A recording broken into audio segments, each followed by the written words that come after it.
August সকাল 7টার খবর অনুযায়ী শুধুমাত্র ফেনীতে 3 লক্ষ মানুষ পানিবন্দী ও বিদ্যুৎ।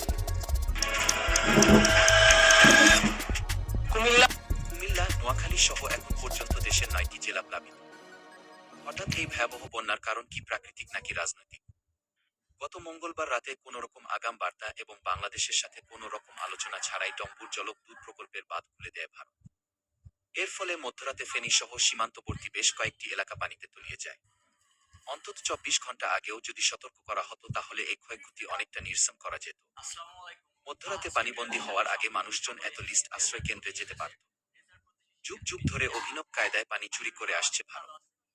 শীতকালে এরা পানি বন্ধ করে নদীগুলোকে মেরে ফেলে আর বর্ষাকালে আচমকা বাঁধ খুলে মধ্যরাতে বাংলাদেশের উত্তরাঞ্চল ভাসিয়ে দেয়। গতকাল বাংলাদেশ প্রবেশকারী নদীগুলোতে বিভিন্ন অজুহাতে 3000+ বাঁধ প্রকল্প করেছে ভারত। বিশ্বের নবম বৃহত্তম ও 15তম দীর্ঘ নদী ব্রহ্মপুত্র অববাহিকার নদীতে দিয়েছে 12টি বাঁধ। পদ্মা রিভার সিস্টেমে 8টি নদীর 5টিতে এবং মেঘনা রিভার সিস্টেমে 26টি নদীর 12টিতেই ভারতের বা ব্রহ্মপুত্র নদীর বাঁধগুলোর জন্য উত্তরাঞ্চলে 85টি নদী পানি শূন্য হয়ে আছে। যমুনার প্রশস্ততা আগে ছিল কিলোমিটার আর এখন মাত্র 700 মিটার, 1710 কিউসেক। তিস্তার পানি নেমে আসছে মাত্র 30 কিউসেক। মেঘনা নদীর বাঁধগুলোর জন্য 6 জেলায় 373টি হাওয়ার পানি শূন্য হয়ে যায়। বছরে প্রায় 1 মিলিয়ন টন মাছ উৎপাদন হুমকির মুখে থাকে। 50% এলাকার 80% টিউবওয়েলে পানি আর্সেনিক যুক্ত থাকে। বাংলাদেশকে প্রতিনিয়ত বন্ধুত্বপূর্ণ বাস দিয়ে চলছে ভারত। আমাদের এই দুরবস্থা নিয়ে এদিন ভেরিফাইড নিউজ মিডিয়াগুলো ঠাট্টা করতেছে। কতটা নিজেরা স্বৈরাচার শেখ হাসিনার ভারত পূজার সময় আবরার ফাহাদ ফারাক্কা বাঁধ নিয়ে কথা বলায় প্রাণ দিতে হয়েছে। কোনো সরকারি এই বাঁধ প্রকল্প নিয়ে আসানোর সমাধানে আসতে পারেনি। আমাদের কৌশলে আতঙ্কের মধ্যে রেখে পৈশাচী আনন্দ উপভোগ করতেছে এই বাচিত্রা। এবার আসি ফেনীর সহ সীমান্তবর্তী এলাকাগুলোতে আকস্মিক ভয়াবহ বন্যা হওয়ার কারণ কি? গত মঙ্গলবার 24 ঘন্টায় ভারতের মেঘালয় রাজ্যের ছেড়াপুঞ্জিতে 303 মিলিমিটার এবং ত্রিপুরাতে 182 মিলিমিটার বৃষ্টি হয়েছে। অন্যদিকে ফেনীতে মাত্র 57 মিলিমিটার বৃষ্টি হয়েছে। এই বৃষ্টি কখনোই একটি জেলা প্লাবিত করার মতো না। ভারতের ত্রিপুরা, মেঘালয়ে অধিক বৃষ্টি হয়। এরা নিজেরা বাঁচতে ডুম্বুর বাঁধ খুলে দেয় এবং মধ্যরাতে ফেনী সহ উত্তর পূর্বাঞ্চলের একাধিক জেলা পানিতে তলিয়ে যায়।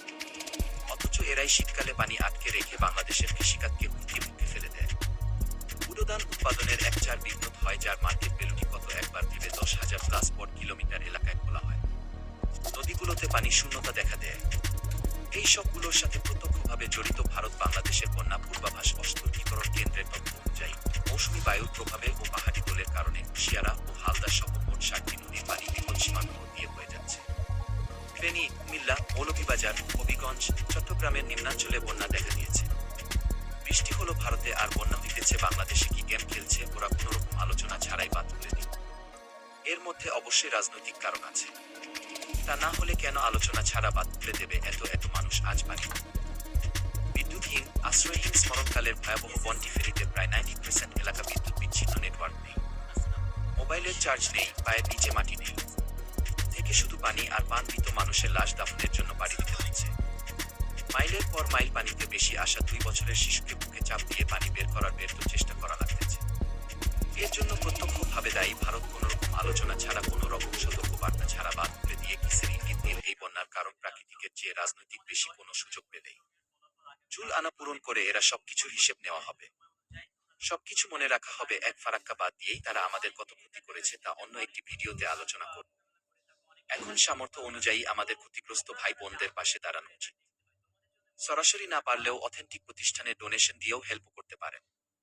আসন্ন সহ একাধিক ট্রাস্টেড প্রতিষ্ঠান বন্যার্তদের সাহায্যে ডোনেশন তুলছে। আপনারাও এগিয়ে আসতে পারেন। আছে বেশি জরুরি কবলিত মানুষদের স্পিডবোট ইঞ্জিন নৌকা দিয়ে উদ্ধার করা। কারণ না খেয়ে মানুষ 2 দিন বাঁচতে পারলেও পানির নিচে 2 মিনিটও বাঁচতে পারবে না। এই মুহূর্তে আমাদের নিজ নিজ অবস্থান থেকে নিজ নিজ সামর্থ্য অনুযায়ী বন্যার্তদের পাশে দাঁড়ানো উচিত।